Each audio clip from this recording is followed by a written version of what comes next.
Lepas. Lah.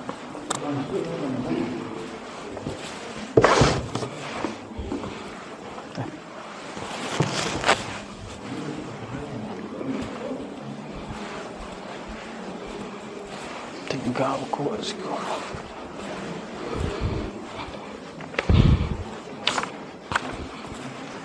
Ustaz. Hari Ustaz. Ya, Ustaz. Assalamualaikum. Masya Allah.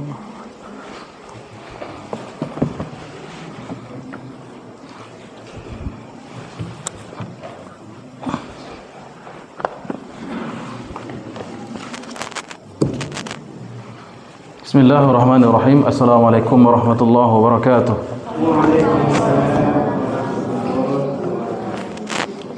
Alhamdulillah. Nahmaduka Rabbi kama yanbaghi li jalali wajhikal karim wa 'azimi sultanik.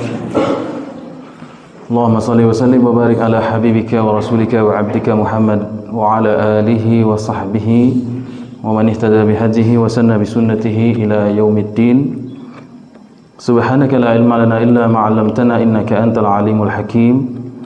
Allahumma 'allimna ma yanfa'una wanfa'na bima 'allamtana wa zidna ilman ya rabbal alamin. Rabbi shrah li sadri wa yassir li amri wahlul 'uqdatan min lisani yafqahu qawli, amma ba'd. Hadirin wal hadirat, kaum muslimin dan muslimat, bapak, ibu-ibu, jemaah salat maghrib wal isya insyaallah. Bersyukur kita pada Allah hingga detik ini masih diberikan karunia yang banyak oleh Allah, di antaranya nikmat sehat, kesempatan, dan terutama nikmat iman wal Islam. Kemudian salawat dan salam kita kirimkan senantiasa kepada Nabi kita Muhammad sallallahu alaihi wasallam. Terutama di bulan Sya'ban ini, disebut bulan Sya'ban, disebut juga dengan bulan salawat. Disebabkan karena ayat tentang perintah bersalawat itu turun pada bulan Sya'ban. Allah Ta'ala firman, Innallaha wa malaikatahu yusalluna 'alan nabi ya ayyuhallazina amanu sallu 'alaihi wa sallimu taslima. Sungguhnya Allah dan para malaikat bersalawat ke atas nabi kita Muhammad sallallahu alaihi wasallam. Maka kata Allah, wahai orang-orang yang beriman, kirimkanlah salawat kepada beliau dan kirimkan salam kepada beliau. Kemudian bulan Sya'ban kita perbanyak doa, Allahumma barik lana fi Rajab wa barikna fi Sya'ban wa ballighna Ramadan. Ya Allah, berkahi kami di bulan Rajab, Sya'ban, dan sampaikan umur kami di bulan Ramadan. Amin ya rabbal alamin. Kemudian bulan Sya'ban juga disebut dengan bulan silaturahim, disebabkan karena Nabi kita beritahu, inna amala ibni Adam turfa' tu'rat. Sesungguhnya pada bulan Sya'ban amal perbuatan manusia diangkat. Catatan amal kita diangkat per tahunnya di bulan Sya'ban. Maka wa ana uhibbu an yurfa'a amali wa ana sha'im. Maka aku senang apabila amalku diangkat sedangkan aku dalam keadaan berpuasa. Namun ada sebagian golongan manusia yang amalnya tidak diangkat pada bulan Sya'ban ini. Siapa itu? La tu'rafu amalu qati'ir rahim, orang yang memutus silaturahim. Jadi basilaturahim itu bukan di bulan Syawal. Boleh saja di bulan Syawal. Silaturahim ini boleh kapan saja. Tapi lebih utama lagi sebelum memasuki bulan Ramadan itu, yaitu di bulan Sya'ban. Kemudian tema kita malam ini akan membahas tentang surat Al-Kahfi, yaitu berkaitan tentang orang yang paling merugi di dunia ini. Ya. Allah Subhanahu wa taala berfirman, "Qul hal nunabbi'ukum bil akhsarina a'mala allazina dhalla sa'yuhum fil hayatid dunya wa hum yahsabuna annahum yuhsinuna sun'a. Ulaika allazina kafaru bi ayati rabbihim wa liqa'ihi fahabitat a'maluhum fala nuqimu lahum yaumal qiyamati wazna." Sadaqallahul azim. Kata Allah, katakanlah wahai Muhammad, qul, Hal nunabbi'ukum bil akhsarina a'mala.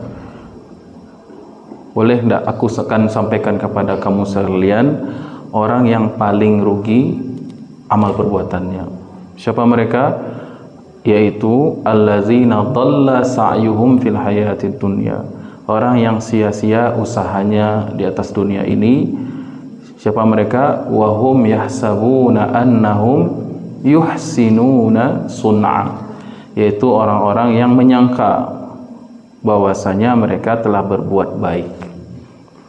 Jadi kita tentu semua tidak ada yang ingin rugi, apalagi pedagang sangat benci dengan kata rugi.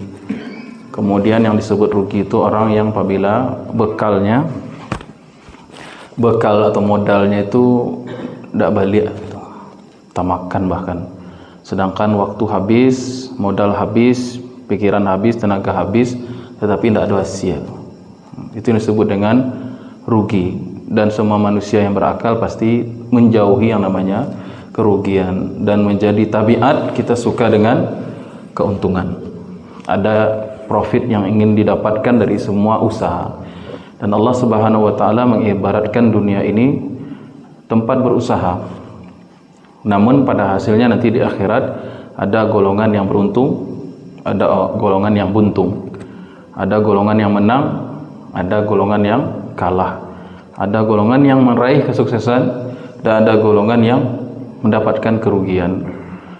Maka menjadi sebuah karunia kita sebagai seorang muslim, Allah agak tahu bocoran.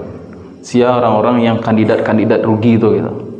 Siapa yang orang-orang yang memiliki sifat-sifat berikut ini, kata Allah akan merugi. Kalau secara zahir ayat, secara kasat mata kita memandang ayat ini, siapa orang yang rugi itu? Bahkan di sini katanya bukan rugi, akhsar, yang paling rugi. Siapa mereka? Yaitu allazina kafaru bi ayati rabbihim, yaitu orang yang kufur terhadap ayat-ayat Allah Subhanahu wa taala. Sebenarnya orang yang kufur kepada ayat-ayat Allah, ayat artinya tanda dari bahasa Arab, ayah jamaknya ayat. Orang yang kufur kepada ayat-ayat Allah sebenarnya dia tidak mengkufuri ayat itu secara langsung, tetapi hasil atau natijah dari ayat itu. Tanda akan menghantarkan kepada yang ditunjukkan. Tanda akan menghantarkan kepada yang ditunjukkan. Maka kalau kufur kepada ayat Allah, hasilnya itu sebenarnya kufur kepada Allah itu sendiri. Jadi orang-orang yang kufur terhadap ayat-ayat Allah Subhanahu wa taala. Dan ayat Allah terbagi dua, ada ayat qauliyah dan ada ayat kauniyah. Ayat qauliyah yaitu berupa wahyu, berupa Al-Qur'an dan As-Sunnah. Jadi orang yang kufur terhadap ayat-ayat Allah, dan ayat Allah ada dua, ayat qauliyah yaitu Al-Quran atau As-Sunnah atau keduanya. Kemudian ayat qauliyah yaitu ciptaan Allah. Dia tidak memperhatikan kebesaran dan keagungan Allah Subhanahu wa taala, atau dia ketahui itu tapi dia kufuri, dia ingkari. Maka mereka orang paling rugi di akhirat. Namun begitu, ketika kita membaca ayat-ayat tentang orang kafir, bukan berarti itu ayat itu orang kafir sewa anda. Tidak. Turun surat Tabbat Yada Abi Lahab wa Tab. Oh, itu tentang Abu Lahab itu. Kita mah tidak ada urusan kita dengan ayat itu lagi. Itu ayatlah khusus untuk Abu Lahab. Bawa baca izhab ila fir'auna fa innahu tagha. Maka dakwahlah kepada Fir'aun itu, wahai Musa, sungguhnya dia telah berbuat maksiat, berbuat melampaui batas. Oh, itu tentang Fir'aun tu, wala selesai. Tidak ada urusan wa dengan itu. Allah bicara tentang banyak kaum-kaum kafir dalam Al-Quran. Cara membacanya bagi seorang muslim dan orang yang iman kepada Al-Quran bukan semata kepada siapa ayat itu atau bercerita tentang apa ayat itu turun, melainkan pelajaran bagi kita sebagai kaum muslimin. Ada tidak sifat-sifat dari Fir'aun itu yang ada pada diri kita? Ada tidak sifat-sifat kekufuran itu yang ada pada diri kita? Sebagaimana firman Allah pada ayat ini, ulaika allazina kafaru bi ayatina, yaitu orang-orang yang kufur kepada ayat-ayat kami. Dalam Al-Quran kalimat kufur itu maknanya bukan kafir keluar Islam saja. Kufur lawan dari syukur. Dalam Al-Quran disebutkan wala in syakartum la azidannakum. Kalau kalian bersyukur kan ku tambah. Wala in kafartum, jika kalian kufur, maknanya bukan keluar dari agama Islam, tapi apabila kalian tidak bersyukur. Nah, itu maknanya. Apabila kamu tidak bersyukur, inna azabi lasyadid, sungguhnya azabku teramat pedih. Jadi kalimat kufur bukan bermakna itu orang kafir, tidak. Tetapi bisa jadi maknanya lawan dari syukur. Kata Allah, ulaika allazina kafaru bi ayatina, itu orang-orang yang kufur terhadap ayat-ayat kami. Kalau bentuk kufur dari orang kafir, itu jelas tidak beriman pada Quran dan sunnah Nabi, tidak masuk Islam, itu kufur yang jelas. Tapi boleh jadi ada sifat kufur itu yang menempel pada diri kita. Nauzubillahi min dzalik. Kata Allah dalam surah Al-Baqarah, qul a'udzubillahi minasyaitonir rajim. Allazina atainahumul kitaba yatlunahu haqqa tilawatihi ulaika yu'minuna bihi wa may yakfur bihi. Dan orang-orang yang telah kami berikan Al-Qur'anul Karim, lalu mereka membacanya dengan sebenar-benar membaca, itulah orang-orang yang kata Allah ulaika yu'minuna bih, itu orang yang diakui oleh Allah beriman, betul-betul beriman kepada Al-Qur'anul Karim. Wa may yakfur bihi, adapun orang-orang yang kufur kepada Al-Qur'an, maknanya la yatlunahu haqqa tilawatihi, tidak membaca dengan baik Al-Qur'an itu. Dan ada orang Islam yang tidak mampu baca Quran sampai sekarang. Lah tahun 2023 belum bisa baca Quran lah. La haula wala quwata illa billah. 60% warga Indonesia Muslim tak pandai baca Quran, buta huruf. Jadi dia kufur terhadap nikmat Al-Quranul Karim. Ada yang bisa baca Quran, tapi tidak belajar tajwid, tidak praktek, tidak tahsin, tidak talaki dengan guru, sehingga bacaannya ya. Kemudian ada orang yang baca Quran tetapi hanya dilafal, tidak mau belajar maknanya, tidak mau buka tafsir, tidak mau baca tafsir, tidak mau beli tafsir, buku tafsir, tidak mau hadir majelis tafsir, sehingga buta terhadap makna Al-Quran. Ada orang yang tahu maknanya tetapi tidak mengamalkan. Ada yang mengamalkan tetapi tidak ikhlas, tidak istiqomah. Maka ini masih dalam koridor masih kufur dengan Al-Quran Karim. Maka dikhawatirkan masuk kepada ayat ini. Qul hal nunabbiukum bil akhsarina a'mala. Boleh tidak aku katakan, katakanlah Muhammad, boleh tidak aku sampaikan pada kalian siapakah orang yang paling rugi di akhirat? Balik-balik lagi kepada siapa? Allazina kafaru bi ayatina wa liqa'ihi. Kemudian ayat ayat Allah itu sifat ada yang qauliyah, yaitu Al-Quranul Karim. Maka supaya tidak rugi nanti di akhirat, kita baca Al-Quranul Karim.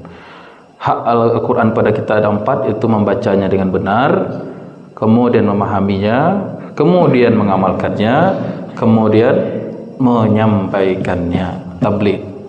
Jadi yang pertama tilawah, kemudian tadabbur, kemudian amal, kemudian tabligh. Kemudian begitu juga hadis Nabi sallallahu alaihi wasallam dan ayat-ayat yang sifatnya kauniyat alias ciptaan Allah Subhanahu wa taala yang terbentang di alam semesta ini. Tadabbur kita. Inna fi ikhtilafil laili wan nahari la ayatin liulil albab. Sesungguhnya pergantian siang dan malam, perputaran planet kita ini, bumi ya, berevolusi, berotasi, kemudian fenomena alam semuanya itu ada tanda-tanda kekuasaan Allah Subhanahu wa taala bagi orang yang mau berfikir, ulil albab. Allazina yadhkurunallaha qiyaman wa qu'udan wa ala junubihim, yaitu orang yang senantiasa mengingat Allah dalam semua keadaan hidupnya. Wa yatafakkaruna fi khalqis samawati wal ardh, yaitu orang yang mau merenungkan dalam hikmah penciptaan alam semesta itu. Kalau tidak begitu rugi. Kemudian fahabitat wa liqaihi, dan mereka itu mengkufuri pertemuan dengan Allah Subhanahu wa taala. Ya. Orang kalau dia semakin tidak berjumpa dengan, tidak ada keimanan yakin akan berjumpa dengan Allah, maknanya mulai dari perjalanan dia meninggal, ya, berjumpa dengan Allah itu kan tidak banyak hijab, banyak tahapan, banyak stepnya, tidak langsung sebut sama Allah ada, tetapi ada tahapan-tahapan yang dilalui, mulai dari sakaratul maut, kemudian masuk ke alam kubur, kemudian mahsyar, kemudian hasyar, kemudian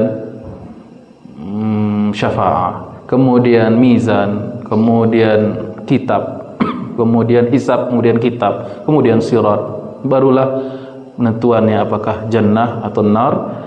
Jannah baru haud, dari haud baru masuk surga, dari masuk surga barulah berjumpa dengan Allah Subhanahu wa taala. Maka semakin seseorang yakin berjumpa dengan Rabb Jalla wa Ala, maka semakin baik amalnya di dunia, sehingga itu yang membawa dia kepada keberuntungan. Namun semakin kufur seorang bahwasanya dia akan mati, semakin tak ingat bahwasanya dia akan kembali kepada Allah, maka semakin buruk amalnya, semakin jelek perbuatannya, semakin rugi dia. Kemudian kata Allah, fahabitat a'maluhum, maka gugurlah perbuatan-perbuatan mereka tersebut, gugurlah usaha-usaha mereka tersebut. Fala nuqimu lahum yaumal qiyamati wazna, bahkan kami tak akan menegakkan wazan, mizan, mawazin. Bahkan jangankan mau dihitung, jangankan mau dibalas, dihitung saja tidak. Ya, nauzubillahi min zalik. Imam Ibnu Katsir ketika menjelaskan ayat ini membawa sebuah riwayat dari Abu Hurairah yang diriwayatkan oleh Imam Bukhari, bahwasanya pada hari kiamat didatangkan seseorang yang akul syarub, badannya gadang, banyak makan, banyak minum. Kemudian setelah ditimbang, ternyata amal solehnya cuma seberat sebelah sayap nyamuk. Ada orang yang badannya besar, tapi ketika kalau ditimbang di dunia barek tuh ada 100 kilo barek kali. Tapi pas ditimbang amal solehnya sebelah sayap nyamuk saya tidak ada. Ya. Makanya sebagian besar sahabat Nabi itu kurus-kurus, tapi amalnya gemuk-gemuk. Kalau awak balik badan kadang-kadang, tapi amalnya kuri-kuri. La haula wala quwwata illa billah. Baik. Jadi dalam ayat ini, qul hal nunabbiukum bil akhsarina a'mala, orang yang paling rugi itu dari akhirat sebenarnya ada 3 penyebabnya. Kalau zahir ayat itu kufur kepada Allah Subhanahu wa taala, jelas. Kemudian ketika ayat ini dipahami oleh sahabat Nabi radhiyallahu anhu, Umar contohnya, Umar bin Khattab. Itu Umar itu pembuka wilayah-wilayah Islam di timur dan barat, di Persia maupun di Romawi, Bizantium, di Syam. Itu Umar sering membuka wilayah yang di situ banyak para rahibnya, pendeta-pendeta dari agama Yahudi dan Nasrani, yang mereka dilihat oleh Umar begitu tekun beribadah. Mereka bahkan mengharamkan untuk dirinya hal-hal dari kelezatan kenikmatan dunia. Mereka tak mau makan daging, tahu biksu. Itu tak mau makan daging tu. Dia makannya tahu, tempe, entahlah tempe, nanti tahu. Jadi mereka tak makan daging. Berarti randang tu nak ada situ tu. Ya. Kemudian ujung-ujung. Kemudian namanya daging mereka tak makan. Kemudian mereka berpuasa dalam setahun itu banyak berpuasanya. Bahkan mereka berpuasa wisol. Apa itu puasa wisol? Puasa kini bukunya 3 hari lagi. Jadi bersambung tadi, bersambung. Ya. Kemudian mereka tidak menikah, artinya tidak kawin, ya. Kemudian banyak beribadah. Dalam artian beribadah itu maksudnya banyak dia melakukan ritual ibadah, memutus diri dari dunia, kemudian berkonsentrasi untuk beribadah di tempat-tempat tertentu, ya, tidak bergaul, tidak bermedia sosial dan lain sebagainya. Kemudian ketika Umar melihat mereka itu, Umar menangis.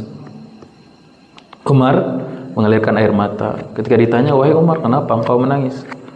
Maka Umar membaca ayat ini, "Qul hal nunabbiukum bil akhsarina a'mala alladzina dhalla sa'yuhum fil hayatid dunya wa hum yahsabuna annahum yusinuna sun'a." Tahu enggak kamu orang yang paling rugi di akhirat, yaitu orang yang sia-sia segala bentuk usaha dan ibadahnya, dan mereka menyangka bahwasanya mereka telah berbuat yang terbaik. Mereka telah berbuat amal soleh yang bakal diterima. Padahal amal mereka itu sia-sia belaka. Karena satu perkara, karena tidak beriman kepada Allah dan Nabi Muhammad sallallahu alaihi wasallam. Dalam Quran surah Al-Furqan, Allah Taala firman, "Waja'alna ila ma'amilu min 'amalin waja'alnahu haba'an mansura." Amal-amal mereka itu daripada orang kafir itu posisinya nanti di akhirat seperti debu yang berterbangan, tidak ada nilainya. Ya. Maka kunci kita tidak rugi di akhirat adalah tanamkan adanya iman di setiap amal. Maksudnya apa sih? Menanamkan iman pada setiap perbuatan, bahwasanya kita mengharap pahala dari Allah dari setiap perbuatan kita. Maka lurih perbuatan awak jadinya. Tidak akan mungkin orang yang membaca bismillah cuma mencilok, tidak akan mungkin. Tidak akan mungkin orang yang menyebut asma Allah Subhanahu wa taala dan yakin akan bertemu dengan Allah dengan membawa perbuatan yang keliru. Maka semakin baik keyakinan seorang pada sebuah amal, maka semakin ihsan amalnya. Namun apabila orang tidak ingat Allah, maka semakin buruk amalnya tersebut. Kemudian allazina dhalla sa'yuhum. As-sa'yu dalam bahasa Arab itu maknanya usaha yang dilakukan secara giat. Makanya ketika kita sa'i, ya, selesai dari tawaf, umrah atau haji, selesai kita tawaf, kita pergi ke kemana? Safa, Marwah. Situ kita melakukan sa'i, lari-lari kecil, menunjukkan usaha. Jadi dalam Quran, inna sa'yakum la syatta. Sesungguhnya semua manusia itu sa'i, berusaha. Ya, pada hakikatnya ada yang menjadi guru, ada yang menjadi tentara, ada yang jadi dokter, ada yang jadi pengusaha, ada yang menjadi menteri, ada yang menjadi pejabat, ada yang eselon 1, eselon 2, eselon 3. Kemudian ada yang di DPR, ada yang menjadi lurah, ada yang menjadi presiden, menteri. Banyak usaha, tapi satu tujuannya, yaitu ingin mendapatkan keuntungan, mendapatkan materi. Tapi ada kata Allah, inna sa'yakum lasyatta. Sungguhnya usaha kamu berbeda-beda dari segi jenis dan dari segi cara mengambilnya, cara melakukannya. Ya, tidak salah semua profesi tadi, tidak salah. Yang salah di mata Allah apabila profesi itu dilakukan dengan cara yang tidak baik. Ya, pedagang bagus, malah Nabi menjanjikan at-tajiru saduqul amin. Yaumal ma'an nabiyyin was-siddiqin wasyuhada'i wassalihin yaumal qiyamah. Pedagang yang jujur, yang terpercaya, lagi baik, ya, maka dia di hari kiamat dibangkitkan bersama Nabi dan Rasul, syuhada dan salihin. Malah terpuji. Tapi kalau dia curang walaupun sedikit, kata Allah, fawailul lil mutaffifin. Itu ancaman itu. Neraka jahanam yang paling dalam, lembah yang paling dalam. Fawailul lil mutaffif. Mutaffif itu orang yang mengurangi sedikit timbang. Sakete saya tidak tahu orang. Lah wail ancaman. Apalagi kalau banyak, apalagi terang-terangan. Apalagi itu baru merugikan satu konsumen. Apalagi kalau dia merugikan se-Indonesia. La haula wala quwwata illa billah. Terbayang bau hukuman koruptor. Jadi rahib-rahib tadi contohnya. Kemudian berarti di sini kata Allah wahum yahsabuna annahum yuhsinuna sun'a. Mereka itu menyangka bahwasanya mereka berbuat baik padahal tak ada nilai di sisi Allah. Maka dalam agama Islam ayat pertama turun itu adalah perintah untuk membuat kita yakin dalam beramal. Jangan ragu-ragu. Harus tahu dulu mana yang benar-benar hak dan mana yang salah. Iqra bismi rabbikal ladzi khalaq. Baca kata Allah. Jadi ilmu sebelum beramal. Karena amal yang tidak dibekali dengan ilmu itu bisa menyebabkan amalan itu tertolak. Ya. Kita menyangko solat wako lah rancak lah batua. Kira wak mengaji fikih agak serius seketik. Kira banyak salah ya. Bayangkan 60 tahunnya solat dari mulai balik sampai meninggal, pak tu ibu itu solat. Nak ada solat itu yang betul Allah ya. Karena tidak belajar fikih solat. Ma yang rukun, ma yang sunnah dicampur saja. Ini sunnah kerajaan, yang rukun ditinggal. Maka penting kita membekali diri agar jangan sampai waktu berlalu terus. Waktu berlalu terus, usaha berjalan terus. Waktu habis, tenaga habis, daya upaya kita kerahkan. Tapi ternyata amal-amal kita tidak ada nilainya. Kenapa? Karena tidak dibekali dengan ilmu. Ya. Pergi dia haji atau umroh gitu juga. Berzakat dia, berpuasa dia, karena tidak ada ilmu, ya salah-salan. Ya, maka kata Nabi SAW, inna rajula la yusalli sittina sanah lam tuqbal min salatihi syai'an. Ada orang di dunia ini yang solat 60 tahun tapi tak terima satu rakaat. Ada orang solat 60 tahun tapi 8 rakaatnya kada contoh. Sehari minimal 7 rakaat yang wajib. Kemudian sunnah. Ini bukan buat menakut-nakuti, supaya kita merenungkan, lai betul solat wa gitu. Bukan untuk menakut-nakuti. Allah sudah ngasih kita rahmat, ngasih petunjuk. Ada orang yang rugi di akhirat tuh. Dan ciri-ciri mereka tuh tak sadar mereka lagi rugi. Mereka menyangka telah berbuat baik, tapi ternyata amal mereka gugur, sia-sia. Disebabkan pertama karena iman, faktor imaniyah. Yang kedua faktor ilmiah, faktor ilmu. Karena dia tidak belajar. Maka solat itu hadir solat, haji, kemudian berjihad fi sabilillah, itu amal-amal besar. Umroh, apalagi berwakaf misalnya, amal jariyah, itu kan amal-amal besar. Baca Quran, tapi kalau tidak didasari oleh ilmu, panik ya repek. Yang ada patu adalah kerugian. Kau tidak diterima, salah. Kenapa tidak mengaji? Kenapa tidak membaca? Ya. Ambo dari tahun 2010 lama aja fikih solat. Berarti 3 balik tahun, kini lah 2023 balik. 2023. Setiap di jalan fikih itu banyak huruf yang keluar dari jemaah. O. Banyak huruf yang keluar itu huruf O. Salah wa salamu kiranya Ustaz. Nah, itu guna belajar. Makanya setan tidak takut dengan ahli ibadah. Seorang alim lebih ditakuti, orang yang berilmu maksudnya, lebih ditakuti dari 1000 abid, para ibadah.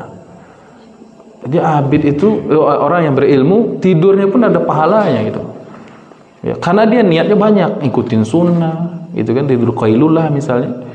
Kemudian dia pakai adab, kemudian niatnya bangun nanti buat apa gitu kan.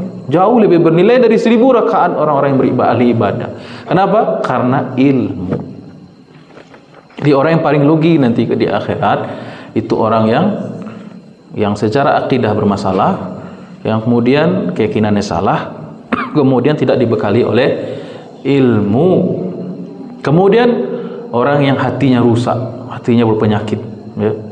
Fi qulubihim maradun fazadahumullahu marada. Dalam hati mereka ada penyakit. Contohnya khawarij.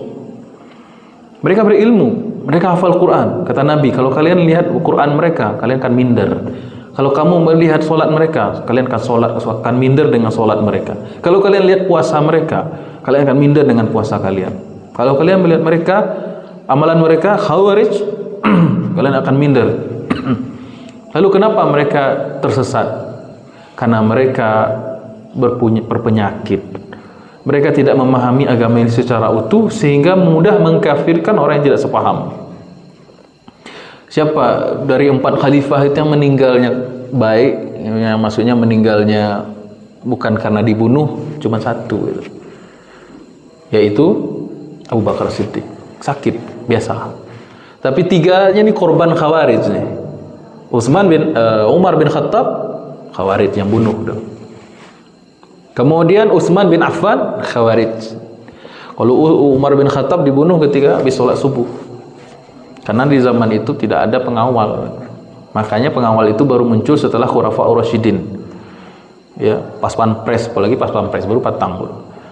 Jadi ide pas pampres itu idenya Muawiyah bin Abi Sufyan, karena melihat Khulafaur Rasyidin yang 4 termasuk Hasan itu juga dibunuh itu. Khulafaur Rasyidin yang 3 itu dibunuh oleh orang yang berada di sekitar beliau. Jadi di lingkaran itu. Ya, Umar dibunuh, Utsman dibunuh di rumah beliau sedang baca Quran. Kemudian Ali dibunuh. Siapa yang bunuh itu? Bukan orang kafir, orang Islam. Tapi akalnya sudah dirusak. Pemikirannya, agamanya, belajar agamanya tidak benar. Belajarnya tidak melalui guru. Belajarnya otodidak. Belajarnya tidak dibimbing oleh orang yang faham, orang yang menguasai. Sehingga mereka punya pemikiran, kalau yang bukan sepaham dengan saya sesat, kalau yang tidak sepaham dengan saya kafir. Kalau kafir artinya halal darahnya. Halal darahnya berarti bunuh. Itu Khawarij tuh ya. Itu juga termasuk wahum yahsabuna annahum yuhsinuna sun'a, mereka yang menyangka ya. Jadi dalam agama ini tak boleh ngarang-ngarang tuh. Tidak boleh dalam agama itu makiru-kiru saja. Boleh. Kalau masak boleh kiru-kiru garam masak ikut boleh. Tapi kalau masak, kalau agama tak boleh. Sekedar zon, sangkaan itu tak boleh. Inna dhanna la yughni minal haqqi syai'an. Sungguhnya prasangka itu tidak membawa kepada kebenaran sedikit pun. Jadi agama harus pasti. Bah solat harus mantap. Bahan puasa harus mantap, harus pasti. Tidak boleh sesangko, rasanya mau dikula batu, tidak bisa. Makanya perlu belajar. Kemudian sebab kerugi yang pertama tadi itu. Yang kedua, sebab rugi yang kedua itu tidak menghargai waktu. Makanya dalam Al-Quran Allah Ta'ala firman, wal asri innal insana lafi khusrin. Demi masa, demi waktu seluruhnya, sesungguhnya manusia itu merugi. Dalam kerugian, tidak hanya merugi, dalam kerugian. Fi khusrin. Apa makna fi? Di dalam kerugian. Depannya rugi, belakangnya rugi, kanannya rugi, kirinya rugi, atasnya rugi, bawahnya rugi. Sesungguhnya manusia itu innal insana lafi khusrin. Kenapa? Kaitannya karena dengan al-as, waktu. Ya. Waktu berlalu tidak bisa dijemput ulang. Ternyata lah sanjo misalnya, ternyata wal asri juga dimaknakan dengan makna asar, waktu asar. Kenapa waktu asar? Karena biasanya orang pulang usaha kan asar. Pulang karajo 10 to 5. 10 to 5 itu painya 10, pulangnya 5 gitu. Karajonya mulai jam 10 pagi, pulang jam 5 sore, 10 to 5. Malah kini tidak 10 to 5 bro, 7 to 5. Kalau di Jabodetabek 5 to 5 5 to 9. Orang kayaknya 5 subuh tiba di rumah jam 9 malam, melalui jam 9 malam. Rugi. Walas, demi waktu senja di mana orang sudah pulang ke rumah, ternyata seharian itu rugi, kata Allah. Kenapa? Innal insana lafi khusr. Yang pertama, tidak memboboti amalnya dengan keyakinan kepada Allah. Ilal ladzina amanu, kecuali yang tidak rugi itu orang yang beriman. Artinya rugi karena membawa sifat yakin kepada Allah dalam perbuatannya, tidak berharap rahmat Allah, tidak takut ancaman Allah. Yang kedua, ilal ladzina amanu wa amilus salihat, lupa beramal soleh. Ya. Padahal seluruh kehidupan kita itu kalau diniatkan untuk amal soleh berpahala, berpahala. Walaupun kau kamar mandi, pahala enggak? Berpahala. Enggak, amal itu enggak hanya sholat saja berpahala, sedekah enggak haji umroh saja berpahala, enggak jihad saja berpahala. Tetapi bagi orang yang tahu ilmunya, ke kamar mandi pun dapat pahala. Kenapa dapat pahala? Pertama, dia menunaikan sesuai dengan sunnah dan adab Rasulullah SAW. Masuk dengan tangan, masuk dengan kaki. Kalau tangannya mah bebas ya. Masuk dengan kaki kiri, keluar dengan kaki kanan. Jangan dibalik. Kalau masuk masjid, masuk kaki kanan, keluar kaki kiri. Jangan dibalik. Masuk WC kaki kanan, masuk masjid kaki kiri. La haula wala quwwata illa billah. Kemudian sebelumnya baca doa dulu. Jangan baca doa di kamar mandi, bacanya di luar. Ikut di doa dalam kamar mandi lah, Allah senanglah setan. Tak boleh menyebut asma Allah dalam kamar mandi, tak boleh. Ya. Bismillah saya tak boleh lah. Itu kalau wuduk apa kalau ada kamar mandi. Bismillah dalam hati.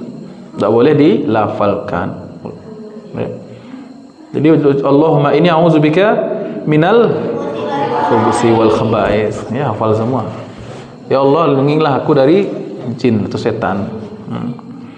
Kemudian buang hajat di dalamnya tidak lama-lama.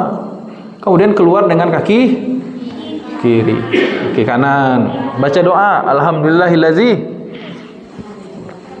Mau doanya pendek mau doa yang panjang nih?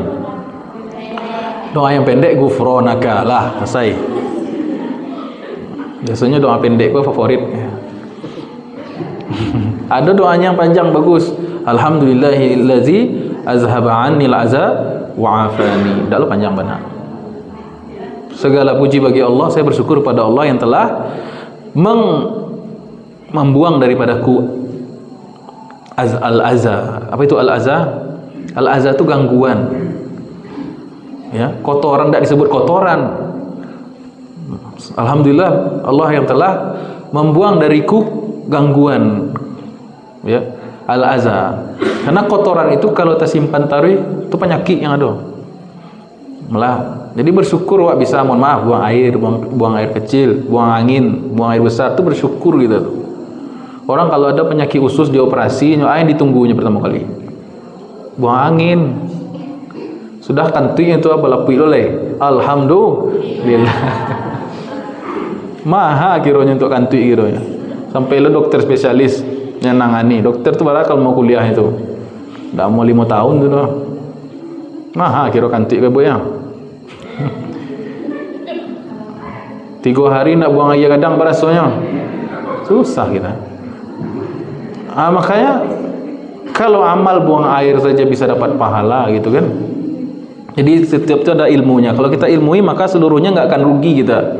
Tidak ada waktu yang sia-sia walaupun di kamar mandi membuang hajat itu.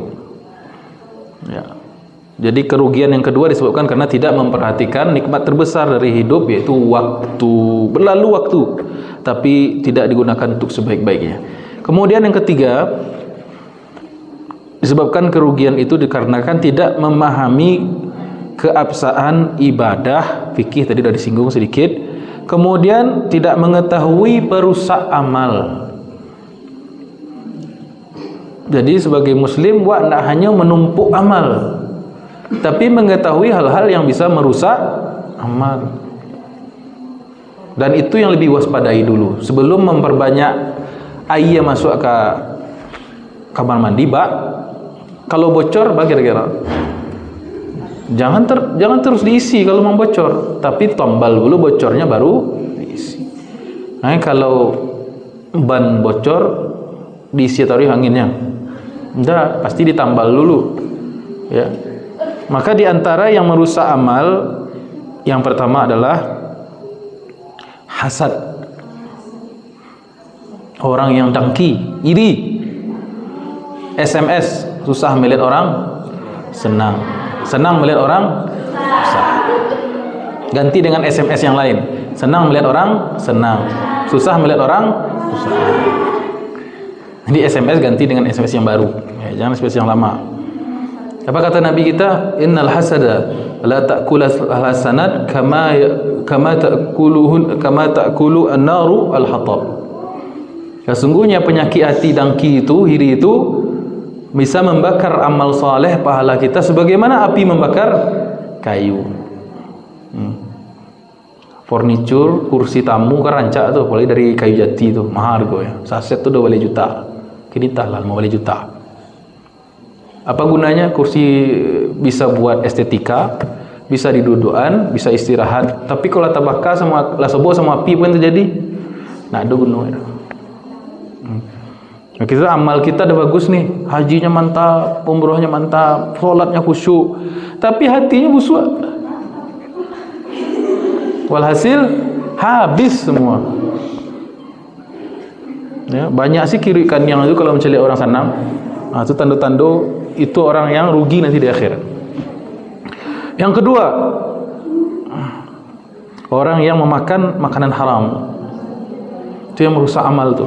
Bahkan tidak merusak, menolak amal, menolak catatan amal. Ya. Dalam hadis yang ke-10 dalam Arba'in Nawawi itu, apa hadisnya?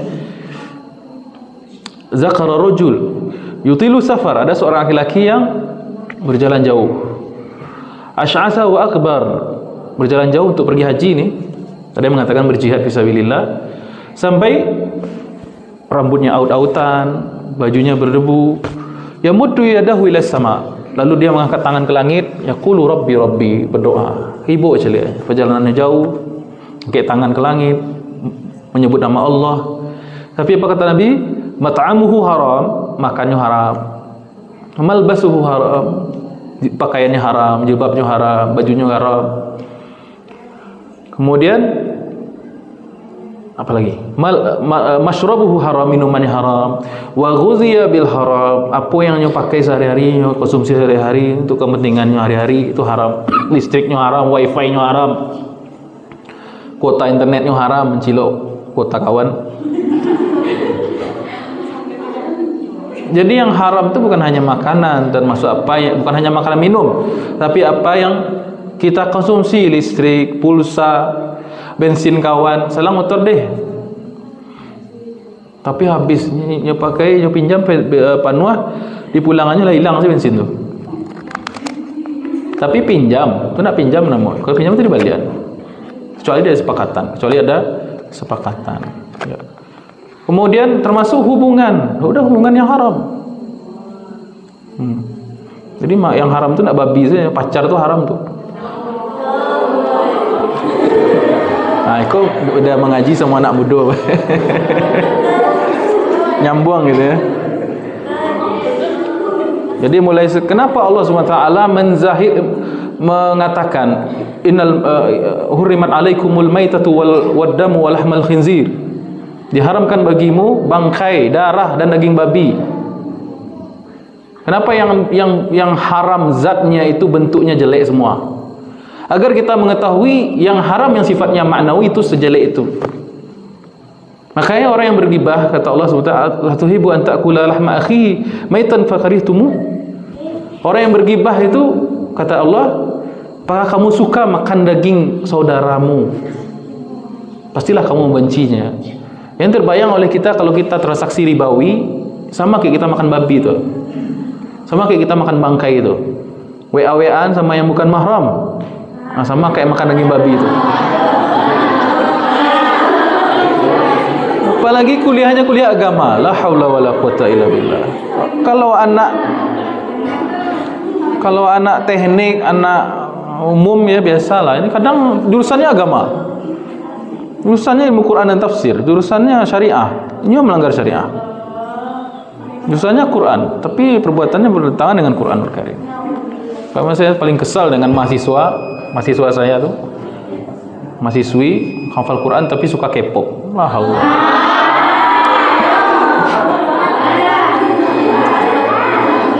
Baik. InsyaAllah kita lanjutkan besok subuh dengan izin Allah Subhanahu wa taala.